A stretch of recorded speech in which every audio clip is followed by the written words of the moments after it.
warahmatullahi wabarakatuh. Perkenalkan, nama saya Hanifatun Nafisah dengan NIM 22411040224 dari kelas 3 Pendidikan Agama Islam F. Video ini dibuat guna memenuhi tugas ujian akhir semester mata kuliah Qawaidul Fiqhiyah. Dalam kesempatan kali ini kita akan membahas 3 poin penting dari Qawaidul Fiqhiyah. Yang pertama yaitu mengenai pengertian dari Qawaidul Fiqhiyah baik secara bahasa maupun secara istilah. Yang kedua mengenai sejarah perkembangan Qawaidul Fiqhiyah sendiri. Kemudian yang ketiga kita akan membahas mengenai 5 kaidah pokok dalam Qawaidul Fiqhiyah. Oke, yang pertama kita akan membahas mengenai pengertian dari Qawaidul Fiqhiyah. Qawaidul Fiqhiyah ini adalah kata majmuk yang terbentuk dari 2 kata, yaitu kata qawaid dan kata fiqhiyah. Nah, kedua kata itu memiliki pengertian sendiri-sendiri. Yang pertama, kata qawaid. Qawaid ini adalah bentuk jamak dari kata kaidah. Nah, secara bahasa, kaidah ini berarti asas, landasan, dasar, atau fondasi sesuatu. Dalam Kamus Besar Bahasa Indonesia, arti kaidah yaitu rumusan asas yang menjadi hukum, aturan yang sudah pasti, patokan, dan dalil. Jadi, secara istilah, kaidah adalah hukum yang bersifat universal atau kulli yang diikuti oleh satuan-satuan hukum juz'i yang banyak. Yang kedua, kata fikih. Kata fikih ini secara bahasa atau etimologi berasal dari lafal faqiha yafqahu fikhan yang artinya mengerti atau paham. Nah, secara istilah, kata fikih ini menurut Al-Jurjani Al-Hanaf, fikih adalah ilmu yang menerangkan hukum-hukum syara yang amaliyah yang diambil dari dalil-dalilnya, yang tafsili dan diistinbatkan melalui ijtihad yang memerlukan analisa dan perenungan-perenungan. Sehingga secara etimologi kata Qawaidul Fiqhiyah atau Qawaidul Fiqhiyah ini berarti kaidah-kaidah atau dasar-dasar fikih. Kalau secara istilah Qawaidul Fiqhiyah ini dari pengertian dari Mustafa Az-Zarqa, Qawaidul Fiqhiyah adalah dasar-dasar fikih yang bersifat umum dan bersifat ringkas, berbentuk undang-undang yang berisi hukum-hukum syara yang umum terhadap berbagai peristiwa hukum yang termasuk dalam ruang lingkup kaidah tersebut. Nah, kaidah-kaidah fikih atau Qawaidul Fiqhiyah ini lahir dengan tujuan menetapkan hukum Islam dalam persoalan-persoalan baru yang terus berkembang seiring perkembangan zaman, terkhusus dalam transaksi ekonomi atau muamalah maliyah yang senantiasa berkembang di lembaga keuangan syariah. Setelah kita mengetahui pengertian dari Qawaidul Fiqhiyah secara bahasa maupun secara istilah, selanjutnya kita akan membahas mengenai perkembangan dari Qawaidul Fiqhiyah. Jadi sebenarnya cikal bakal Qawaidul Fiqhiyah ini sudah ada sejak zaman Nabi, karena banyak kata-kata Nabi yang mirip dengan Qawaidul Fiqhiyah. Misalnya al-bayinah ala al-muda'i wa al-yamin. Saksi itu harus dibebankan terhadap orang yang tertuduh. Qawaid Fiqhiyah tidaklah dibentuk sekaligus dalam bentuk dan sistematika yang kita jumpai sekarang. Pembentukan dari Qawaidul Fiqhiyah ini berproses sejalan dengan proses legislasi Islam. Sejarah pembentukan dan perkembangan Qawaid Fiqhiyah sejak masa pembentukan hukum tasyri' sampai masa kini dapat dibagi menjadi 3 periode sejarah, yaitu Yang pertama, masa tumbuh dan pembentukan qawaid. Yang kedua, masa perkembangan dan penulisan. Kemudian yang ketiga, masa pemantapan dan sistematisasi. Yang pertama yaitu periode tumbuh dan pembentukan qawaid fiqhiyah. Jadi pada periode ini meliputi masa pembentukan hukum yaitu zaman Nabi, zaman Al-Quran diturunkan dan hadis-hadis disampaikan, kemudian zaman sahabat atau yang dikenal dengan zaman Khulafaur Rasyidin, serta zaman tabi'in. Dengan kata lain, periode ini ada sejak zaman Nabi sampai zaman keemasan fikih di awal abad ke-4 Hijriah. Pada zaman Tasyri' lahirlah berbagai kaidah hukum, baik dari Al-Quran melalui sunnah. Kemudian yang kedua yaitu periode perkembangan dan penulisan. Dalam sejarah hukum Islam abad ke-4 Hijriah dikenal sebagai zaman taklid. Pada zaman ini sebagian besar ulama melakukan tarjih atau penguatan-penguatan pendapat imam mazhabnya masing-masing.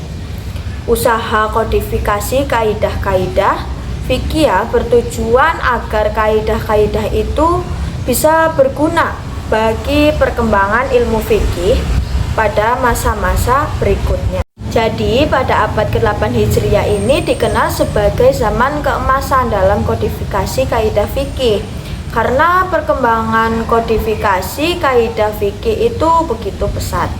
Kemudian yang ketiga yaitu periode pemantapan dan sistematisasi.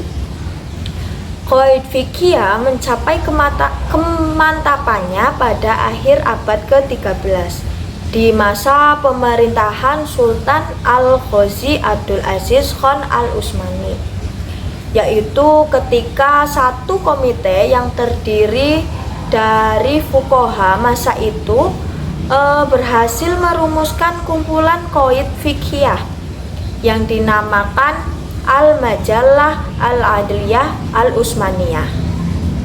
Kita sudah membahas mengenai pengertian qawaid fiqhiyah, sejarah qawaid fiqhiyah. Kemudian yang ketiga kita bahas mengenai 5 kaidah pokok dalam qawaid fiqhiyah.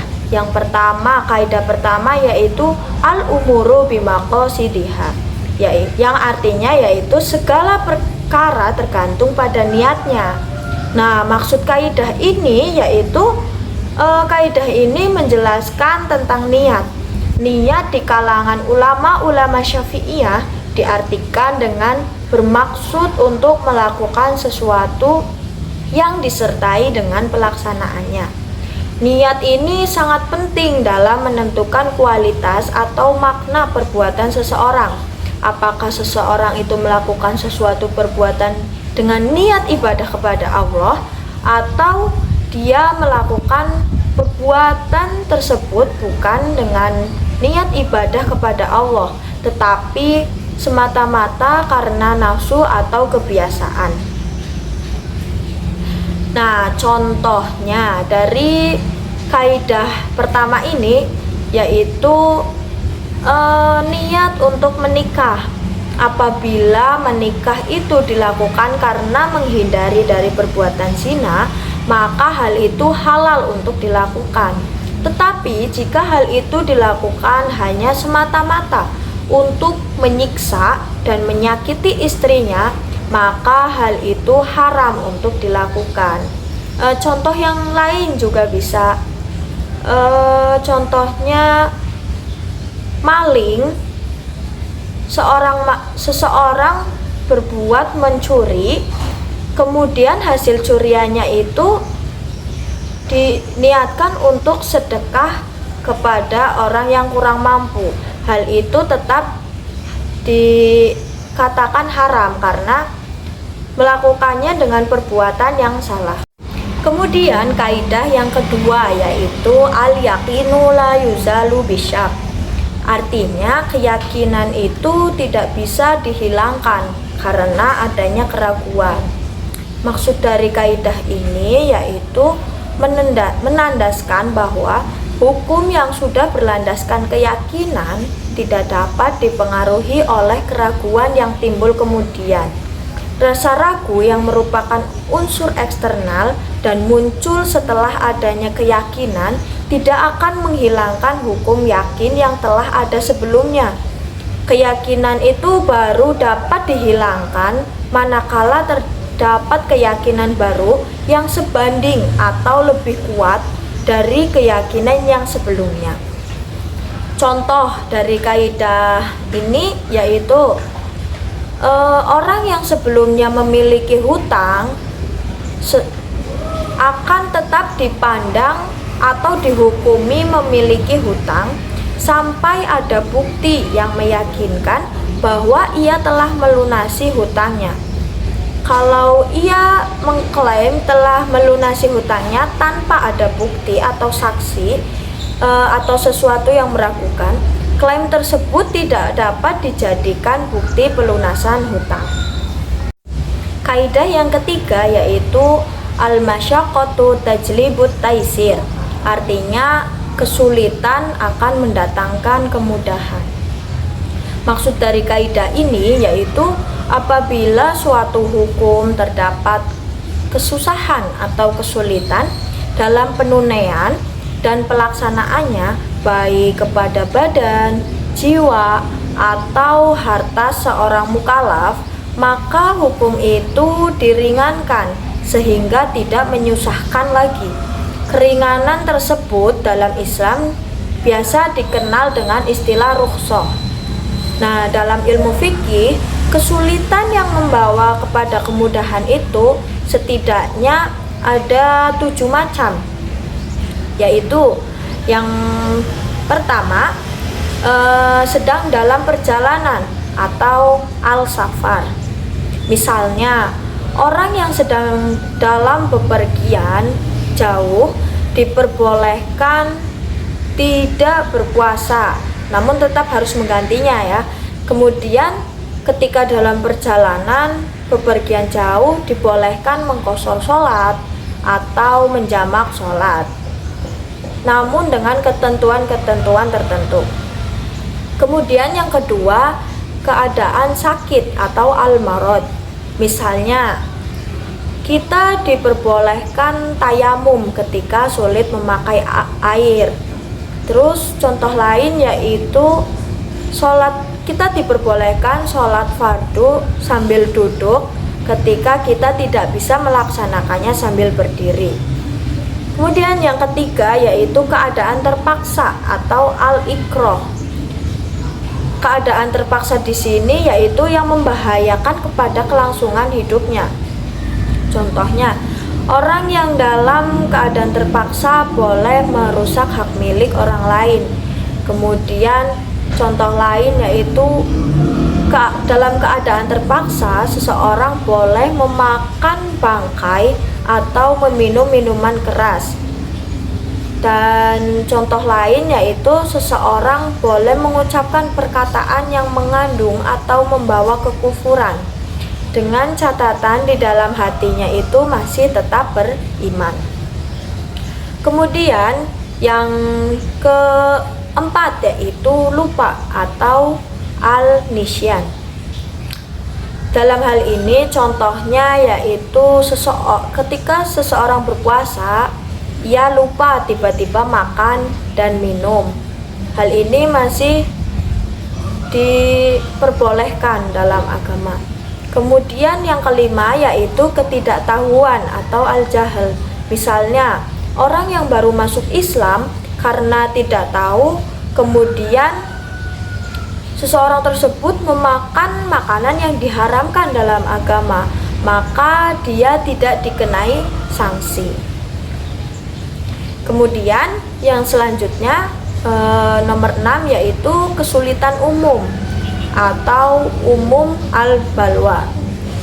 Dalam hal ini contohnya yaitu kebolehan seorang dokter melihat kepada yang bukan mahramnya demi untuk mengobati, namun sekedar yang dibutuhkan dalam pengobatan. Hal ini dimaksud tidak berlebih-lebihan, itu diperbolehkan. Kemudian yang terakhir yaitu yang ketujuh, kekurangmampuan bertindak hukum atau al-naqs.